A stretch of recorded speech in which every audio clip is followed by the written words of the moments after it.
بنی اسرائیل کو اللہ نے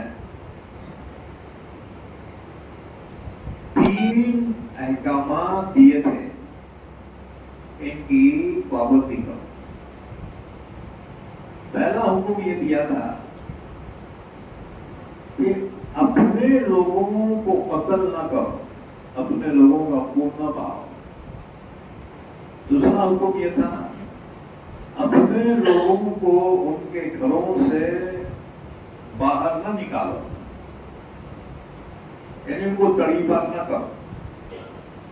اور تیسرا حکم یہ تھا کہ اگر تمہاری قوم کا کوئی آدمی دشمن کے پاس گرفتار ہو گیا، قیدی ہو گیا، تو تم اپنے قیدی کو پیسے دے کے چھڑاؤ، فدیہ دے۔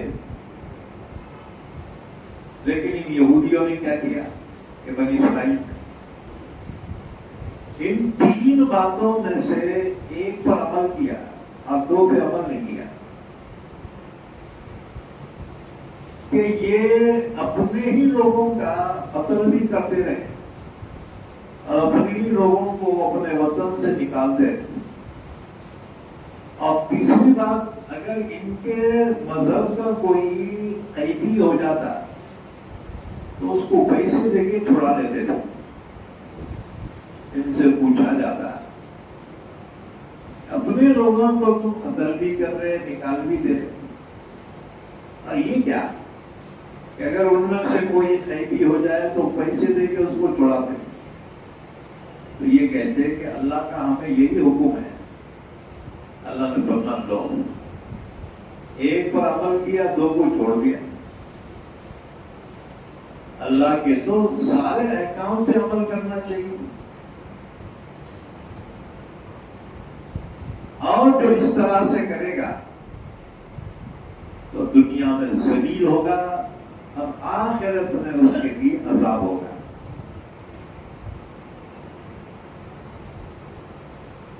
آیت شریفہ کا پس منظر یہ ہے کہ مدینے میں یہودیوں کے 3 قبیلے تھے اور عربوں کے 2 قبیلے تھے۔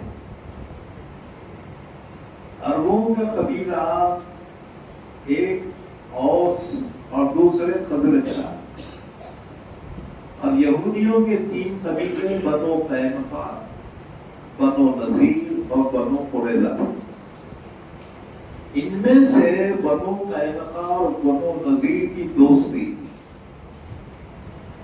مدینے کے عرب قبیلے خزرج سے تھی، اور یہودیوں کے بنو قریظہ قبیلے کی دوستی مدینے کے قبیلے اوس سے تھی۔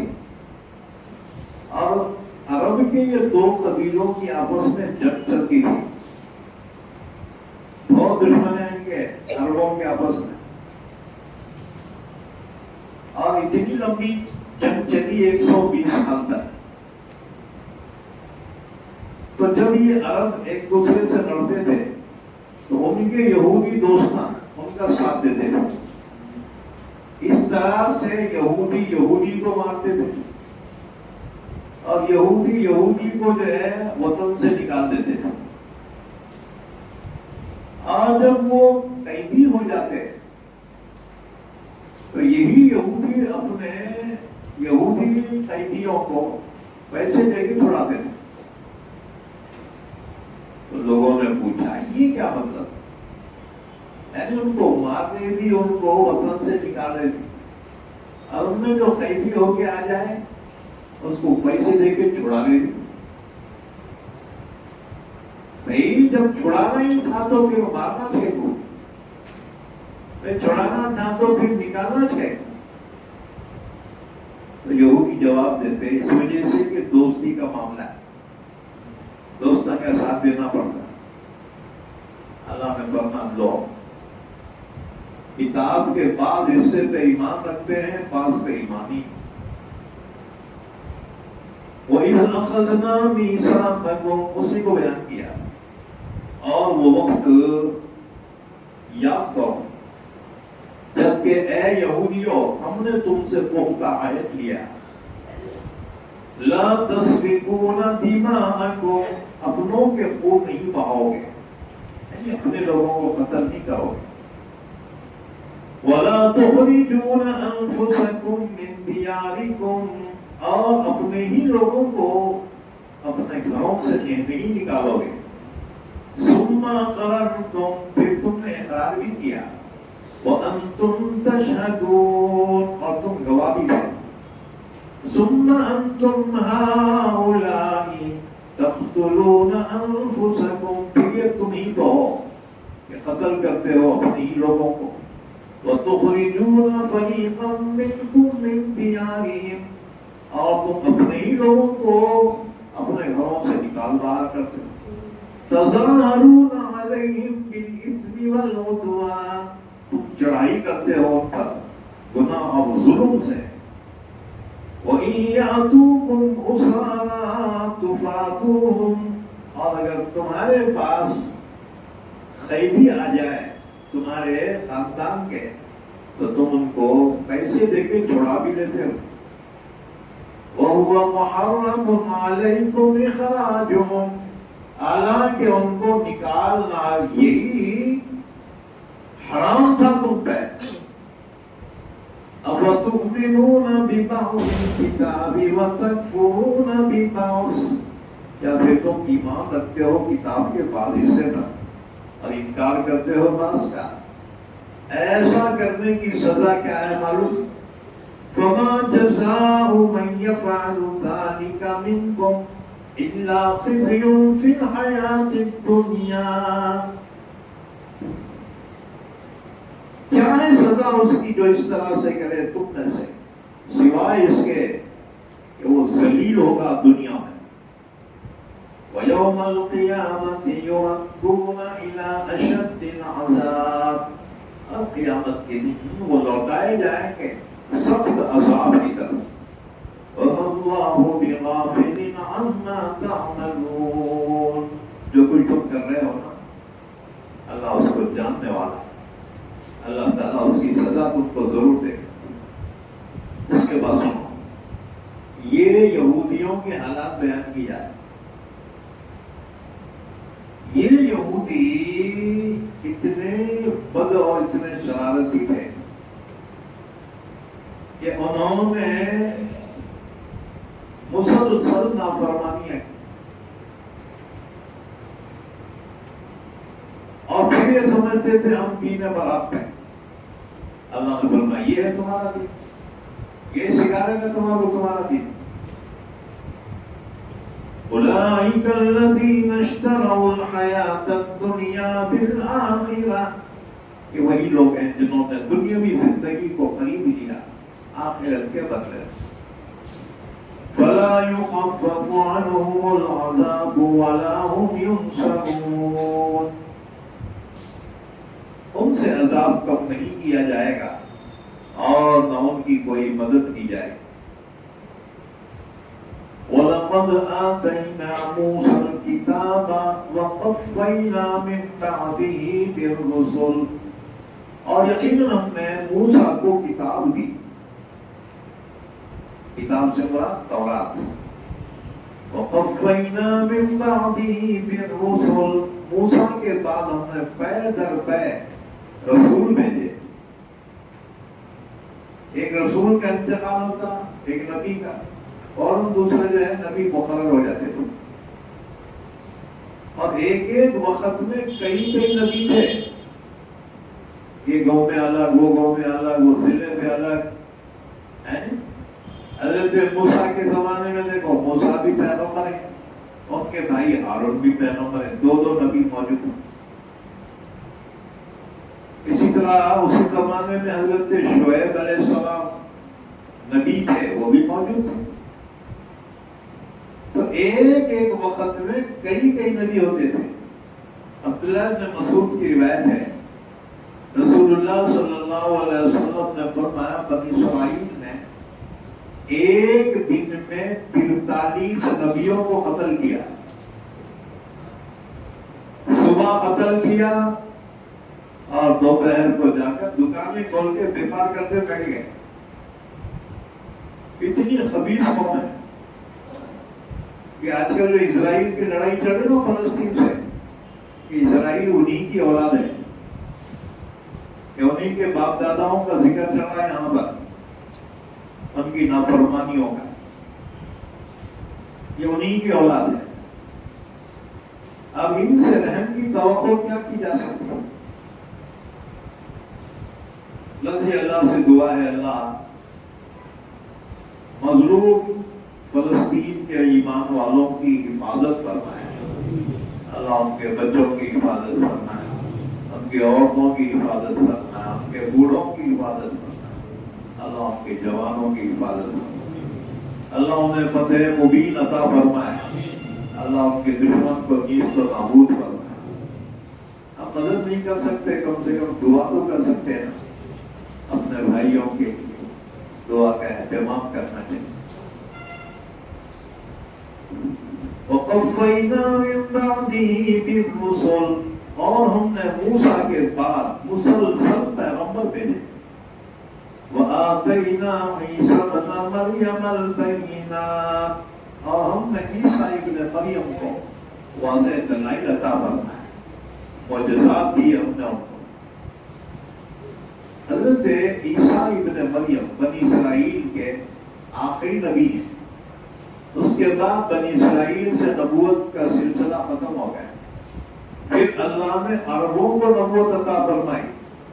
ہمارے آقا حضرت محمد رسول اللہ صلی اللہ علیہ وسلم عرب تھے، تو بنی اسرائیل کے آخری نبی ہیں عیسیٰ علیہ السلام، اس کے بعد ان میں نبوت بند ہو گئی، اور پھر 650 سال کا گیپ رہا، 650 سال تک سرزمین پر کوئی نبی نہیں آیا۔ عیسیٰ علیہ السلام کے نائبین یہ ایمان کی دعوت دیتے رہے، اور اس کے بعد حضرت محمد صلی اللہ علیہ وسلم پیدا ہوئے،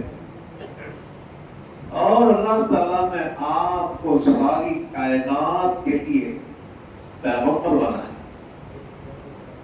ساری مخلوقات کے لیے اللہ نے آپ کو پیغمبر بنایا۔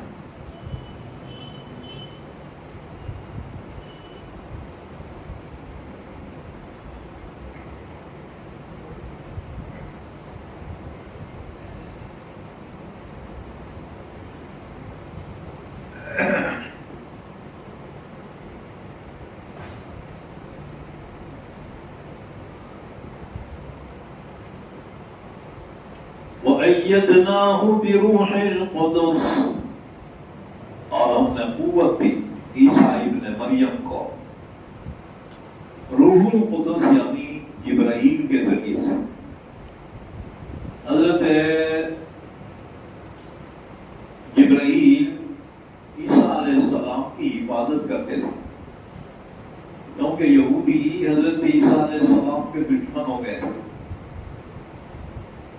اللہ نے جبرائیل کو حکم دیا تھا، جبرائیل عیسیٰ علیہ السلام کی حفاظت کرتے تھے۔ أَفَكُلَّمَا جَاءَكُمْ رَسُولٌ بِمَا لَا تَهْوَىٰ أَنفُسُكُمُ اسْتَكْبَرْتُمْ فَفَرِيقًا كَذَّبْتُمْ وَفَرِيقًا تَقْتُلُونَ۔ اللہ نے فرمایا، او بنی اسرائیل، او یہودیوں، جب بھی تمہارے پاس کوئی پیغمبر ایسا حکم لے کر آیا جو تمہارے مرضی کے خلاف رہا، تو تم نے ایسے پیغمبر کو قتل کیا۔ ایسے پیغمبروں میں سے بعض کو تم نے نہیں مانا اور بعض کو قتل کر دیا۔ چنانچہ یہی یہودیوں نے حضرت زکریا علیہ السلام کو قتل کیا، شہید کیا۔ زکریا علیہ السلام جب وہاں سے بھاگے تو سپاہی آپ کو گرفتار کرنے کے لیے آپ کے پیچھے بھاگے۔ آپ نے دیکھا کہ بچنے کی کوئی صورت نہیں ہے، ایک جھاڑ تھا، جھاڑ کا پیڑ. تو آپ نے اس سے کہا کہ مجھے اپنے اندر چھپا لے. وہ درخت پھٹ گیا، آپ اندر گئے، اس نے آپ کو اپنے اندر لے لیا. لیکن جو شیطان تھا نا، ابلیس، اس نے آپ کا جھبا پکڑ کے کھینچا. وہ جھبا کا ٹکڑا باہر آ گیا. اب سپاہی نے دیکھا نہیں وہ کہاں چلے گئے، کہاں غائب ہو گئے. تو شیطان انسان کی شکل میں آ کے بولا یہ جھاڑ کے اندر ہیں. سپاہیاں بولے دماغ خراب تیرا، جھاڑ میں بھی کوئی آدمی جاتا ہے بیٹا؟ انہیں بولا جھاڑ میں سے کپڑا نکلتا کیا؟ کپڑا جو باہر نکل رہا ہے. بس جی سپاہیوں نے اس درخت کو کاٹا اور اوپر سے آری سے چیرا. آری سمجھتے نا، کروت لکڑیاں کاٹنے کی. تو ان ظالموں نے حضرت زکریا علیہ السلام جو درخت تھے، درخت کے اندر، اور انہوں نے اوپر سے آری چلائی. جب آری سر کو لگی ہیں، زکریا علیہ السلام نے چیخ مارنی چاہیے. اللہ نے فرمایا خبردار اگر تو نے چیخ ماری. تو نے درخت سے پناہ کیوں لی؟ کیا ہم پناہ نہیں دے سکتے تھے؟ چنانچہ زکریا علیہ السلام کو آرے سے کاٹ دیا گیا، جیسے لکڑی چیری جاتی. ان کے بیٹے تھے یحییٰ علیہ السلام. اس زمانے میں جو بادشاہ تھا یہودیوں کا، آپ کا بڑا موقفی تھا. اس کی ایک عورت سے شادی ہوئی بادشاہ کی. تو اس عورت کی ایک بیٹی تھی، بڑی حسین، بڑی خوبصورت. بادشاہ کی اس پر نیت خراب ہو گئی.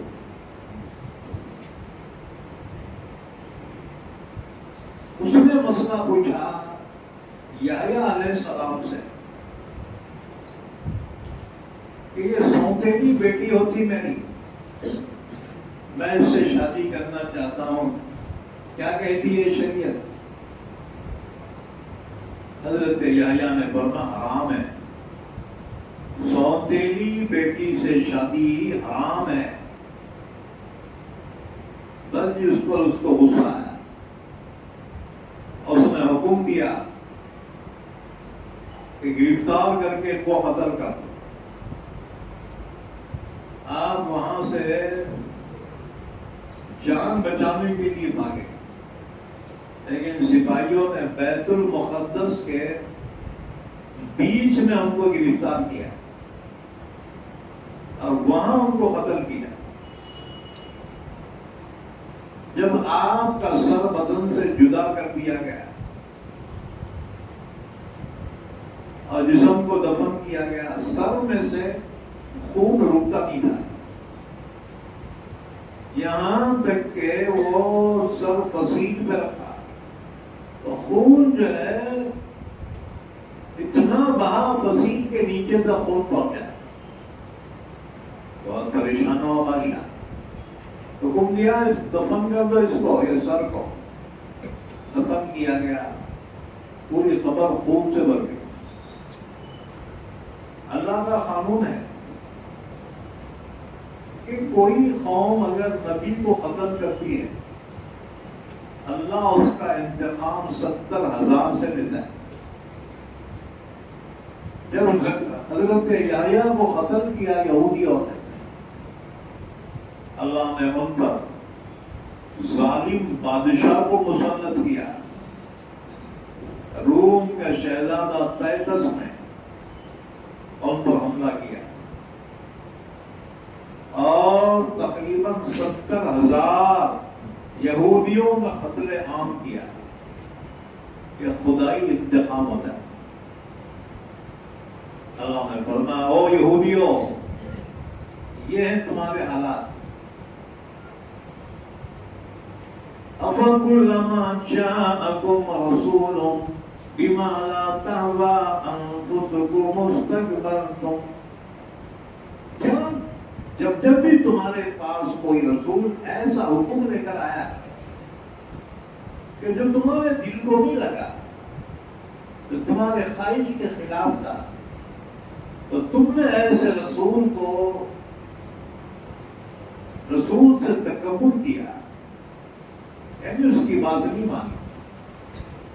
فَفَرِيقًا كَذَّبْتُمْ وَفَرِيقًا تَقْتُلُونَ، تم نے نبیوں کی ایک جماعت کو جھٹلایا اور ایک جماعت نبیوں کی تم نے ان کو قتل کر ڈالا۔ اچھا،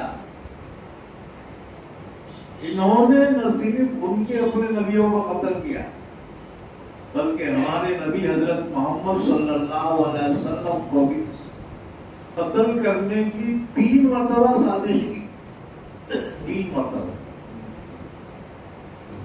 ایک مرتبہ تو اس وقت جبکہ حضور یہودیوں کے قبیلے بنو نذیر کے پاس گئے تھے بات چیت کرنے کے لیے دیت کے بارے میں، تو وہ کم وقتوں نے حضور کو جب آتے ہوئے دیکھا تو آپس میں کہنے لگے وہ ہم سے اتنا قریب پہلے کبھی نہیں ہوئے، اور اس سے اچھا موقع قتل کرنے کا پھر بھی ملے گا۔ چنانچہ حضور کو انہوں نے اپنے خلا نما جو محلہ تھا اس کے فصیل کے نیچے بٹھایا، کہنے لگے آپ یہاں تھوڑی دیر بیٹھو، ہم اندر جا کے مشورہ کر کے آتے ہیں۔ حضور کو وہاں بٹھا دیا فصیل کے نیچے، اور اندر گئے اور کہنے لگے اس سے بہتر کوئی موقع نہیں ہے ان کو قتل کرنے کا، لہذا ایک آدمی اوپر جاؤ فصیل پہ اور بڑا بھاری پتھر ان کے اوپر گرا دو۔ چنانچہ ایک شخص اوپر گیا اور پتھر بڑا لڑکاتے ہوئے بس جو حضور کے اوپر ڈالنا ہی چاہتا تھا، ایک دم جبریل امین آئے، حضور کا ہاتھ پکڑ کے کہا چلیے آپ یہاں سے۔ حضور کو پتا نہیں چلا، آپ نے کہا جبریل کیا بات ہے؟ جبریل نے کہا وہ دیکھو اوپر اللہ کا دشمن، اللہ کے رسول کا دشمن آپ پہ پتھر ڈالا۔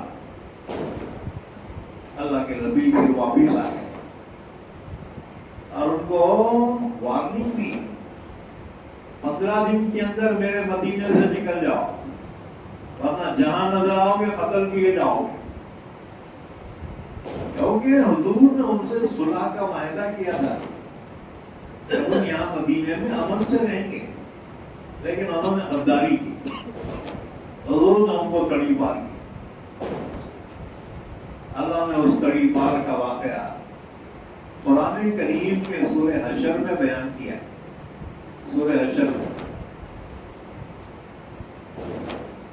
اسی طرح دوسری مرتبہ جب حضور نے سن 7 ہجری میں خیبر کو فتح کیا، یہ خیبر میں یہودی رہتے تھے، جب انہوں نے سازش کی اور مدینے پر حملہ کرنے کی تیاریاں، اللہ کے نبی کو اطلاع ہوئی تو حضور نے خیبر پہنچ کر اس کا محاصرہ کیا اور آخر خیبر فتح ہو گیا۔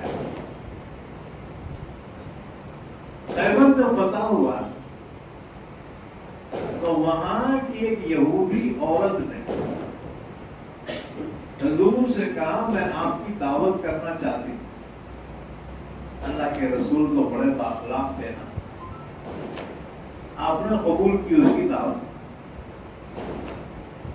اس نے صحابہ سے پوچھا کہ تمہارے نبی کو کیا پسند ہے، کون سا گوشت پسند ہے؟ صحابہ نے کہا بکری کے دست کا گوشت حضور کو بہت پسند ہے۔ بکری کے آگے کے پہنا ہے نا وہ موٹا، حضور کو اس کا گوشت بہت پسند تھا. جو آقا کی پسند ہو غلاموں کے بھی ہونا چاہیے نا. تم بھی پسند کرو. ہاں جی کبھی سنت کے نیت سے کھاؤ. ہاں جی ہم کو ڈنگر کی بریانی بہت پسند.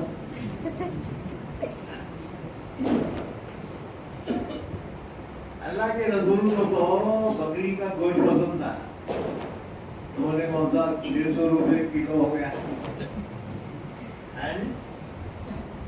غریبوں کے واسطے مشکل ہے. مالداروں کیا مشکل ہے جی. کبھی سنت کے نیت سے بھی کھاؤ. تو اس نے پوچھا تمہارے نبی کو کون سا گوشت پسند ہے؟ صحابہ نے کہا کہ بکری کے دست کا گوشت حضور کو پسند ہے. اس نے کہا اچھی بات. اس نے ایک بکری ذبح کی اور اس کے دست کا گوشت کل بھون کے لے کر آئی اور حضور کے سامنے پیش کی. تم نے کہ سالن نہیں تھا کیا, روٹیاں نہیں تھے کیا؟ یہ ہمارے نخرے ہر ماہ خالی گوشت کھاتے تھے. جی تو بہرحال اس نے بکری کے دست فرائی کر کے حضور کو پیش کیا. اللہ کے نبی کے ساتھ ایک اور صحابی بھی تھے. حضور نے ان سے فرمایا آؤ کھا لو. ان کا اچھی بات. انہوں نے اس میں سے گوشت توڑا اور کھا لیا. اللہ کے رسول نے بھی گوشت توڑا اور کھانے کے لیے اپنے منہ میں رکھا. تو اس گوشت کے اندر سے آواز آئی یا رسول اللہ آپ مجھے مت کھائیے, میرے اندر زہر ملا ہوا ہے. اللہ کے نبی نے فوراً تھوک دیا اور پھر حکم دیا پورے یہودیوں کو جمع کرو. پورے یہودیوں کو جمع کیا گیا. حضور نے فرمایا سچ بتاؤ تو میں اس اللہ کا واسطہ ہے, اس اللہ کی قسم دے کر پوچھتا ہوں جس نے موسیٰ علیہ السلام کو تورات عطا فرمائی تھی, کیا تم نے میرے کھانے میں زہر دیا تھا؟ یہودیوں نے کہا جی ہاں ہم نے زہر دیا تھا. حضور نے فرمایا کیوں؟ کہنے لگے آپ اگر سچے نبی ہیں تو اس سے آپ کو نقصان نہیں پہنچے گا, اور اگر جھوٹے ہیں نا تو تمہار سے ہمارا پیچھا چھوڑیے گا. حضور نے فرمایا یہودیوں سنو, اللہ کبھی تم کو مجھ پر قابو نہیں دے گا. اللہ میرا دین تعمیر کرے گا. حضور نے اس عورت کو اس وقت پہ کچھ نہیں کہا, کیونکہ حضور اپنے لیے کسی سے انتقام نہیں لیتے تھے. اپنی ذات کے لیے حضور نے کبھی کسی سے انتقام نہیں کیا. لیکن جس صحابی نے وہ گوشت کھایا تھا ان کا انتقال ہو گیا. وہ زہر بہت ڈینجر تھا. وہ صحابی کا انتقال ہو. حضور نے ان کی جان کے بدلے میں اس عورت سے قصاص کیا. قصاص بولے تو جان کے بدلے جان. لیکن حضرت ام المومنین عائشہ صدیقہ رضی اللہ عنہا فرماتی ہیں کہ حضور نے مجھ سے فرمایا عائشہ خیبر کے دن جو مجھے زہر دیا گیا تھا اس کا اثر آج بھی میں محسوس کر رہا ہوں. اتنی تکلیف ہوتی ہے, ایسا محسوس ہوتا ہے جیسے آنکھیں کٹ رہی ہوں.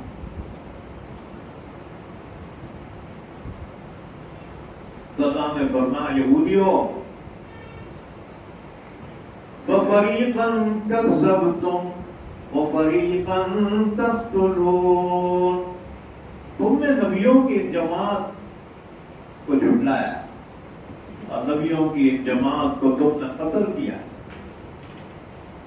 تو 43 نبیوں کو ایک دن میں قتل کیا ہے انہوں نے.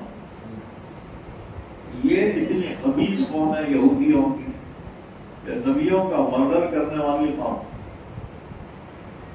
بڑی بے رحم، بڑی ظالم قوم. وقالوا قلوبنا غلف، حضور نے ان کو اسلام کی دعوت پیش کی. کہنے لگے ہمارے دل تو غلاف میں لپٹے ہوئے ہیں، باہر کی کوئی چیز اندر نہیں جا سکتی، تمہارا دین ہمارے دل میں نہیں اتر سکتا. اللہ نے فرمایا حقیقت یہ ہے بل لعنہم اللہ بکفرہم، بلکہ اللہ ہی نے ان پہ لعنت کی ہے ان کے کفر کی وجہ سے. فقلیلا ما یؤمنون، ان میں سے بہت تھوڑے ایمان لاتے. حضور کے زمانے میں جو بت پرست تھے نا، وہ بہت بڑی تعداد میں مسلمان ہوئے. کہ جتنے صحابہ ہیں نا، یہ پہلے بت پرستی میں مبتلا تھے. تقریباً 1.25 لاکھ صحابہ کہ وہ عرب ہیں جو پہلے بت پرستی میں مبتلا تھے. اس کے بعد پھر عیسائی بھی بہت بڑی تعداد میں حضور پہ ایمان لائے. اور رہ گئے یہودی، بہت کم یہودی ایمان لائے. بہت مشکل سے 10 یہودی حضور پہ ایمان لائے، اکثر نافرمان. بل لعنہم اللہ بکفرہم، بلکہ اللہ نے لعنت کی ان پر کفر کی وجہ سے. فقلیلا ما یؤمنون، ان میں سے بہت کم لوگ ایمان لاتے. وَلَمَّا جَاءَهُمْ كِتَابٌ مِّنْ عِندِ اللَّهِ مُصَدِّقٌ لِّمَا مَعَهُمْ، اور جب ان کے پاس پہنچ گئی وہ کتاب اللہ کی جانب سے جو تصدیق کرنے والی تھی اس کی جو ان کے پاس ہے. اس سے مراد قرآن پاک. قرآن کسی کتاب کے اپوز میں نہیں ہے، بلکہ ساری کتابوں کی تصدیق کرنے والا ہے. وَكَانُوا مِن قَبْلُ يَسْتَفْتِحُونَ عَلَى الَّذِينَ كَفَرُوا، اور یہ یہودی حضور کے آنے سے پہلے حضور کے وسیلے سے اللہ سے فتح کی دعا کرتے تھے. یہودی کہتے تھے اللہ نبی امی کے وسیلے سے ہمیں کامیاب کر. جب وہ نبی تشریف لائے تو پہچان کر انکار کر دیا. کیوں؟ کہتے تھے اب تک نبوت ہمارے خاندان میں چل رہی ہے اور یہ ہمارے خاندان میں سے یہ تو عرب ہیں، لہذا ہم نہیں مانتے. اللہ نے فرمایا واہ واہ، سب سے پہلا ذاتی وار یہودیوں نے کیا. حضور کا انکار محض اس وجہ سے کیا کہ وہ ان کے خاندان میں سے نہیں تھے. فَلَمَّا جَاءَهُم مَّا عَرَفُوا كَفَرُوا بِهِ، جب وہ پیغمبر ان کے پاس پہنچ گئے جن کو انہوں نے پہچان لیا، کیونکہ حضور کی صفات ان کی کتابوں میں لکھی ہوئی تھی. كَفَرُوا بِهِ، اس کے بعد انکار کر دیا. فَلَعْنَةُ اللَّهِ عَلَى الْكَافِرِينَ، ایسے کافروں پر اللہ کی لعنت ہے. لعنت بولے تو کیا؟ لعنت کہتے ہیں اللہ کی رحمت سے دوری کو. اللہ جس پر لعنت بھیجتا ہے نا، اس کو اپنی رحمت سے محروم کر دیتا ہے، وہ اللہ کی رحمت سے محروم ہو جاتا ہے. بِئْسَ مَا اشْتَرَوْا بِهِ أَنفُسَهُمْ أَن يَكْفُرُوا بِمَا أَنزَلَ اللَّهُ، بہت بری چیز ہے جو اپنے لیے خرید رہے ہیں یہ بات کہ اللہ نے جو نازل کیا اس کا انکار کر رہے ہیں. قرآن کا انکار کر رہے ہیں. کیوں؟ بغیاً محض ضد کی وجہ سے. ان ينزل الله من فضله على من يشاء من عباده. یہودی سمجھتے تھے کسی اور پر اللہ کتاب نازل نہیں فرمائے، لیکن اللہ نے اپنے نبی پہ فرمایا. اور یہ امت کو کتاب دی گئی، ان کو جلن پیدا ہو گئی، ان کو حسد پیدا ہو گیا کہ ان کو ہماری ایسی کتاب کیوں دی گئی. اللہ کی کتاب اللہ جس کو چاہے ہے، وہ تو بااختیار بادشاہ ہے. وہ بغيا أن ينزل الله من فضله على من يشاء من عباده. میں اس بات کی ضد کی وجہ سے کہ اللہ اپنے فضل کو جس وقت چاہے اپنے بندوں میں سے نازل فرماتا ہے. فباءوا بغضب على غضب. اب یہ یہودی اللہ کے غضب کے مستحق ہو گئے، غضب والا ہے غضب کے. وَلِلْكَافِرِينَ عَذَابٌ مُّهِينٌ. اور ایسے کافروں کے لیے ذلیل کرنے والا عذاب. وَإِذَا قِيلَ لَهُمْ آمِنُوا بِمَا أَنزَلَ اللَّهُ قَالُوا نُؤْمِنُ بِمَا أُنزِلَ عَلَيْنَا. اور جب ان یہودیوں سے کہا جاتا ہے کہ تم محمد صلی اللہ علیہ وسلم پر ایمان لے آؤ، وہ کہتے ہیں نا جی ہم تو اسی پہ ایمان لائیں گے جو ہم پہ نازل ہوا ہے. وَيَكْفُرُونَ بِمَا وَرَاءَهُ. باقیوں کا انکار کرتے ہیں. وَهُوَ الْحَقُّ. حالانکہ ایمان اسلام محمد صلی اللہ علیہ وسلم کے برات ہیں. مُصَدِّقًا لِمَا مَعَهُمْ. یہ تصدیق کرنے والے ہیں اس کی جو ان کے پاس. قُلْ فَلِمَ تَقْتُلُونَ أَنْبِيَاءَ اللَّهِ مِنْ قَبْلُ إِن كُنتُم مُّؤْمِنِينَ. اللہ نے ان کو فرمایا کہ اچھا ٹھیک ہے تم یہ سمجھتے ہو حضرت محمد صلی اللہ علیہ وسلم تمہارے خاندان میں سے نہیں ہے، چلو مان لیں، لیکن جو نبی تمہارے خاندان کے تھے ان کو قتل کیوں کیا تم نے؟ بتاؤ، ان کو کیوں نہیں مانا تم نے؟ معلوم ہوا تمہاری فطرت میں ہی خرابی ہے. وَلَقَدْ جَاءَكُمْ مُوسَىٰ بِالْبَيِّنَاتِ. ان پہ فرض جرم عائد کی جا رہی لسٹ، ان کے گناہوں کی لسٹ بیان کی جا رہی. دوسرا گناہ، یقیناً پہنچے تمہارے پاس موسیٰ واضح دلائل لے کر. ثُمَّ اتَّخَذْتُمُ الْعِجْلَ مِن بَعْدِهِ. موسیٰ کے جانے کے بعد تم نے بچڑے کی پوجا کی. بتاؤ یہی تمہارا ایمان ہے؟ تم نے نبی وقت کے زمانے میں سونے چاندی کا بچڑا بنا کر 40 دن تک اس کی پوجا پاٹ. یہی تمہارا ایمان نہیں ہے؟ یہ ہے مسلمانی؟ اب جواب دو. وَأَنْتُمْ ظَالِمُونَ. اور تم ظالم تھے، اپنے آپ پر ظلم کر رہے تھے. وَإِذْ أَخَذْنَا مِيثَاقَكُمْ وَرَفَعْنَا فَوْقَكُمُ الطُّورَ. تیسرا جرم کا، جب اللہ نے ان کو کتاب دی موسیٰ علیہ السلام کے ذریعے تورات، کہنے لگے اس میں بہت اوگڑ ہے، بہت سخت احکامات ہیں، ہم نہیں مانتے.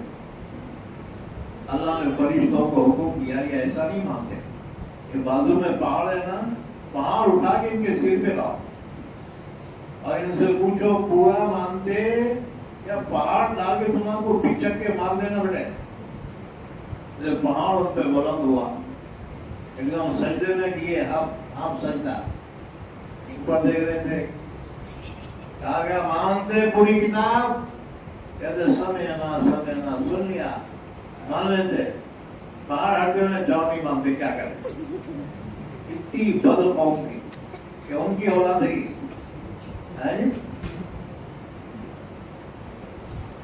وَإِذْ أَخَذْنَا مِيثَاقَكُمْ. وہ وقت یاد کرو جبکہ ہم نے تم سے عہد کیا. وَرَفَعْنَا فَوْقَكُمُ الطُّورَ. تمہارے سروں پہ پہاڑ کو اٹھا دیا. خُذُوا مَا آتَيْنَاكُمْ بِقُوَّةٍ وَاسْمَعُوا. کہا گیا لے لو جو کچھ ہم نے تم کو دیا ہے کتاب میں، قوت کے ساتھ اور سنتے رہو. قالوا سمعنا وعصینا، انہوں نے کہا ہم نے سنا تو صحیح لیکن ہم نہیں مانتے.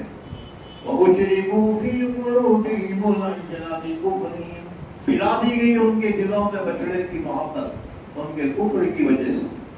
قُلْ بِئْسَ مَا يَأْمُرُكُمْ بِهِ إِيمَانُكُمْ إِن كُنتُم مُّؤْمِنِينَ، یہی تمہارا ایمان ہے تو تمہارا ایمان تم کو کون بری بات کا حکم دے. مطلب یہ کہ ایمان تھوڑی تھا ان کا ہی بھائی بت پرستی بھی کی ہے تبھی ان کو قتل کیا. یہ بھی کوئی دین ہے، یہ کوئی اسلام ہے. قل إن كانت لكم الدار الآخرة عند الله خالصة من دون الناس فتمنوا الموت إن كنتم صادقين. یہودی کہتے تھے جنت میں ہمارے سوا کوئی بھی نہیں دے گا. تو اللہ تعالیٰ نے فرمایا اچھا ذرا ان سے کہو کہ جنت جب تمہارے باپ کی جاگیری ہے نا، اور جنت میں جانا ہے تو مرنا تو پڑتا ہے، لہٰذا موت کی تمنا کرو. اگر تم اپنے دعوے میں سچے ہو نا، اللہ سے موت مانگو، ایک مرتبہ مانگو. اللہ نے کبھی موت نہیں مانگے، کبھی موت کی تمنا نہیں کریں، کیونکہ ان کو معلوم ہے تمنا کرتے پڑو کے مر جاتے، سیدھا جہنم میں چل جاتے. اس لیے یہ کبھی موت کی تمنا نہیں کریں. اب ایک جو ہے مسئلہ ہے کہ کیا موت کی تمنا کرنا درست ہے؟ ایک حدیث میں اللہ کے نبی نے موت کے مانگنے سے منع کرتا ہے. جب آئیے جب تیار ہے نا، لیکن خود ہو کے موت نہ کو مانگو. مصیبتوں سے تنگ آ کے، پریشان ہو کے، بچوں سے پریشان ہو کے، عورت کی کیرکیاں سے پریشان ہو کے جی موت مانگ رہا ہے، جائز نہیں ہے. ہاں اللہ کی ملاقات کے لیے موت کا مانگنا یہ درست ہے.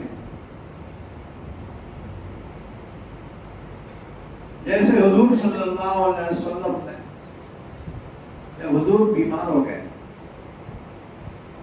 تقریباً 12-13 دن تک حضور بیمار رہے، اب اسی میں حضور کی وفات ہوئی. اس کو مرض الوفات کہا جاتا ہے. تو اس وقت حضرت عائشہ فرماتی ہیں اخیر وقت حضور کے زبان سے الفاظ ادا ہوتے تھے اللہم بالرفیق الاعلی. حضرت عائشہ فرماتی ہیں جب کسی نبی کا آخری وقت آتا ہے اللہ اس نبی کو اختیار دیتا ہے، تم چاہو تو عمر بڑھا دی جائے، چاہو تو ہمارے پاس جلدی آ جائے. تو نبی اللہ کو اختیار کرتے.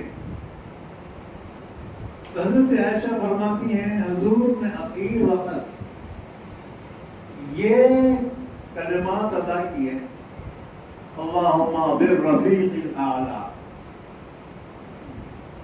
حضرت عائشہ فرماتی میں سمجھ گئی اب اللہ کے نبی ہمارے لیے چند گھڑیوں کے مہمان ہیں. اور اسی ہوا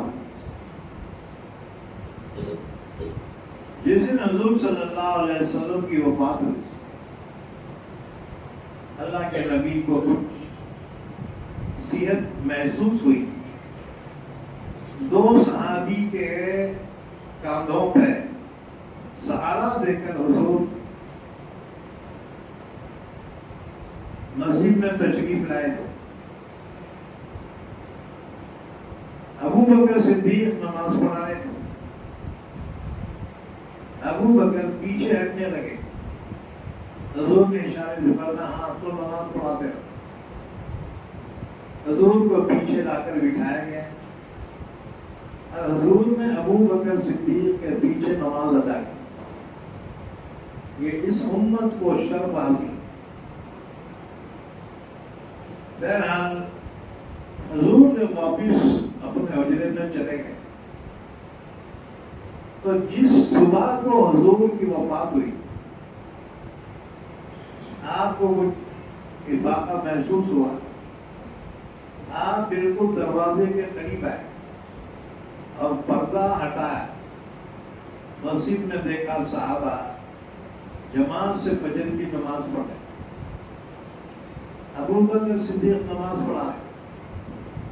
نماز میں ابو بکر صدیق کی نظر پڑی اللہ کے رسول کی حجری کی جانب، تو آپ کو دیکھا، آپ کا چہرہ جیسے روشن ہو، چمک دمک رہا ہو۔ ابو بکر صدیق نماز پڑھا دی ہے، دل کو اطمینان ہوا کہ چلو اللہ کے نبی اچھے ہو گئے۔ حضرت عباس حضور کے چچا ہیں اور حضرت علی حضور کے داماد، حضور کے اس بیماری کی حالت میں مزاج کرسی کے بھی آئے تو دیکھا حضور کے چہرے پہ رونق ہے۔ تو وہاں سے واپس آنے کے بعد علی نے کہا عباس چچا سے کہ چچا اللہ کے نبی کے چہرے مبارک پر بڑی رونق نظر آ رہی ہے، اب حضور اس بیماری سے صحیح ہو جائے گی۔ حضرت عباس نے کہا بھتیجے ہمارے خاندان میں ایسا ہوتا ہے کہ چراغ بجھنے سے پہلے بھڑکتا ہے۔ عباس نے کہا مجھے ایسا لگتا ہے اللہ کے رسول ہمیں چھوڑ دیں گے، ہمیں چھوڑ کر چلے جائیں۔ ویسی ہوا۔ تو ابو بکر صدیق نے دیکھا اللہ کے نبی بڑا خوش ہیں، آخری اپنی امت کو عبادت میں دیکھا اللہ کے رسول، اور پھر جو ہے پردہ گرا دیا، حضور چلے گئے۔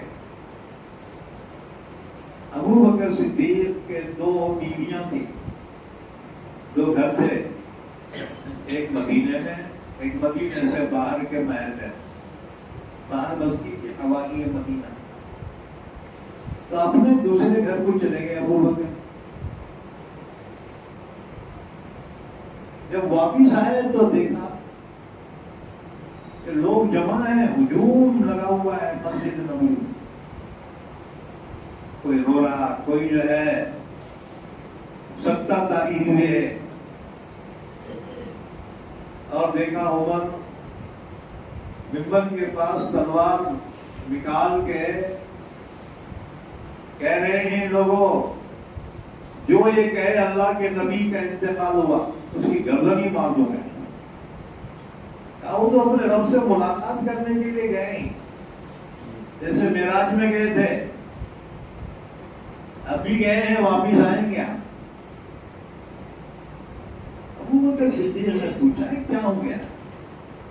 ان کو پتا چلا اللہ کے نبی کی وفات ہو گئی، آپ کا انتقال ہو گیا۔ ابو بکر صدیق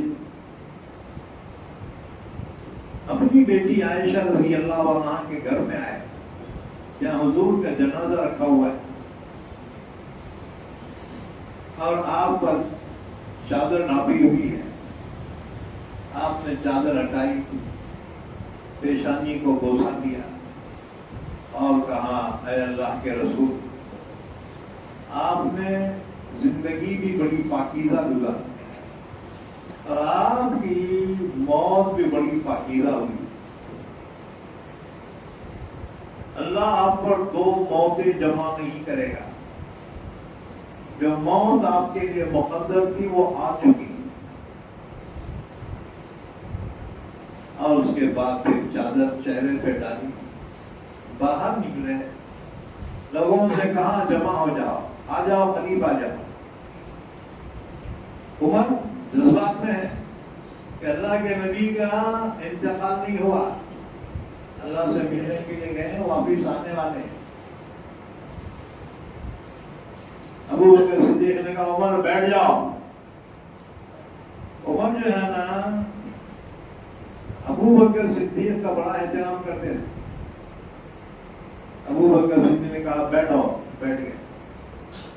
ابو بکر صدیق نے خطبہ دیا، تعریف اللہ کے لیے اور درود پاک محمد رسول اللہ صلی اللہ علیہ وسلم پر. اما بعد، ابو بکر صدیق نے فرمایا جو اللہ کی عبادت کرتا تھا وہ اللہ حی قیوم ہے اور زندہ ہے، ہمیشہ زندہ رہے گا اور کائنات کا قیام کرنے والا ہے. اور جو محمد کی پرستش کرتا تھا وہ سمجھ لے اس کا خدا وفات پا گیا. اور اس کے بعد پھر آیت شریفہ تلاوت کی، وما محمد الا رسول قد خلت من قبله الرسل افإن مات أو قتل انقلبتم على أعقابكم ومن ينقلب على عقبيه فلن يضر الله شيئا وسيجزي الله الشاكرين. اللہ نے فرمایا محمد صلی اللہ علیہ وسلم اللہ کے رسول ہی تو تھے، کوئی خدا تو نہیں تھے نا. لیکن آپ کی وفات ہو جائے یا شہید ہو جائے، کیا تم لوگ دین کو چھوڑ کر واپس چلے جاؤ گے؟ اگر چلے بھی گئے خدا کا کوئی نقصان نہیں کر سکو گے، اور جو دین پر قائم رہے گا اللہ اسے بہترین جزا عطا فرمائے. تب صحابہ کے ہوش ٹھکانے آ گئے، کیونکہ عمر یہ سمجھتے تھے حضور کا انتقال ہو ہی نہیں سکتا ہے. لیکن جب آیت میں اللہ نے خود بیان کر دیا تو حقیقت کا اعتراف کرنا پڑا. تب صحابہ کی آنکھوں سے جو آنسو بہے وہ آنسو رکتے نہیں تھے.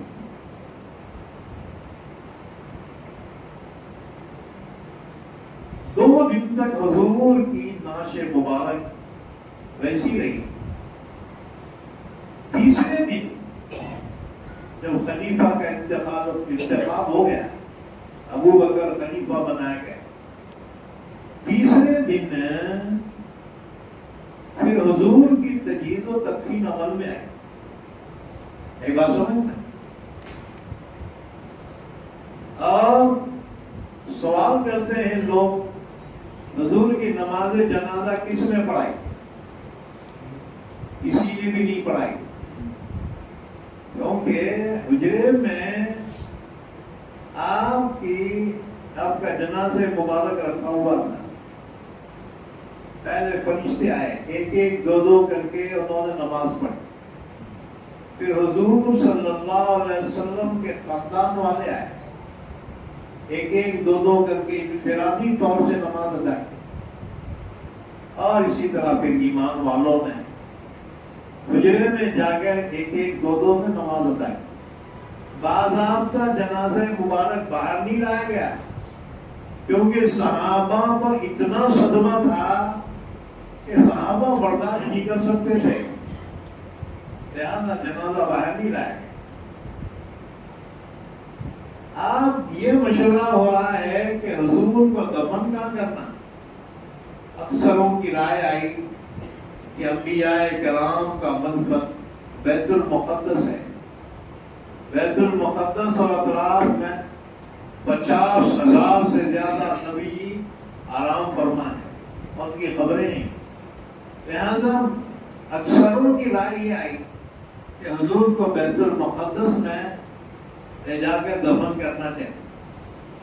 ابو بکر صدیق کھڑے ہوئے کہا سنو، میں نے اللہ کے نبی سے سنا تھا، حضور نے فرمایا نبی جہاں دفن ہونا ہوتا ہے وہیں پر اس کا انتقال ہوتا ہے. چونکہ حضور کا انتقال حجرے عائشہ میں ہوا، لہذا حضور کی قبر مبارک بھی حجرے عائشہ ہی میں ہوگی. چنانچہ حضرت عائشہ رضی اللہ عنہا کے حجرے میں اللہ کے رسول کا انتقال ہوا، اور انتقال تو پیر کے دن ہوا، لیکن جنازہ کی ابھی تجہیز و تکفین نہیں ہوئی. منگل کا دن گزر گیا، چہارشنبے کے دن شاشت کے وقت اللہ کے نبی صلی اللہ علیہ وسلم کی تجہیز و تکفین عمل میں ہے. تو فرمایا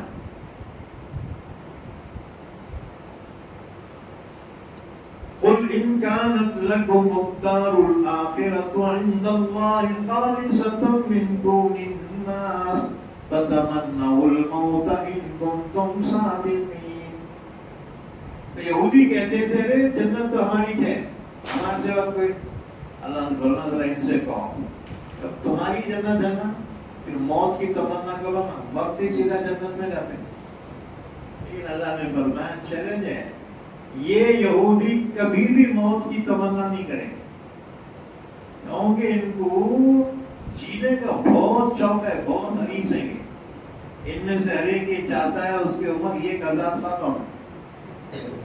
اللہ نے فرمایا اچھا چلو دے دیے 1000 سال، اس کے بعد پھر کیا 1000 سال جینا جہنم کے عذاب سے بچا سکتا ہے؟ اس کو فرمایا آپ کہہ دیجئے نبی صلی اللہ علیہ وسلم وہ یہودیوں اگر آخرت کا گھر یعنی جنت تمہارے ہی لیے ہے اللہ کے جانب سے خالص تمام لوگوں کو چھوڑ کے فتمنوا الموت تو پھر موت کی تمنا کرو اگر تم سچے ہو. وَلَن يَتَمَنَّوْهُ أَبَدًا بِمَا قَدَّمَتْ أَيْدِيهِمْ. یہ چیلنج کے الفاظ. اور ہرگز وہ کبھی بھی موت کی تمنا نہیں کریں گے اپنے اس کرتوت کی وجہ سے، اپنے اس برے عمل کی وجہ سے جو اللہ نے آگے بھیجا. واللہ علیم بالظالمین. اللہ ایسے ظالموں سے خوب واقف لیکن ان کو ڈھیل دے رہا ہے. آخر ایک دن عذاب ضرور آنا ہے اپنے یہودیوں پر. وَلَتَجِدَنَّهُمْ أَحْرَصَ النَّاسِ عَلَىٰ حَيَاةٍ وَمِنَ الَّذِينَ أَشْرَكُوا. ضرور بالضرور پائیں گے آپ ان یہودیوں کو لوگوں میں سب سے زیادہ حریص زندگی کے بارے میں، اور مشرکین میں سے بھی یود احدهم ہم میں سے ہر ایک چاہتا ہے لو یعمر 1000 سنہ کہ اس کو عمر کی جائے 1000 سال. وما هو بمزحزحه من العذاب ان يعمر. اللہ نے فرمایا اگر اتنی عمر دی بھی جائے تو وہ اسے جہنم کے عذاب سے تو چھڑا نہیں سکتی. واللہ بصیر بما یعملون. جو کچھ وہ کر رہے ہیں نا اللہ اس کو دیکھنے والا ہے، یعنی سزا جزا ضرور دے گا. اللہ سے دعا ہے اللہ ہم سب کو قرآن کریم سمجھنے کی عمل کرنے کی توفیق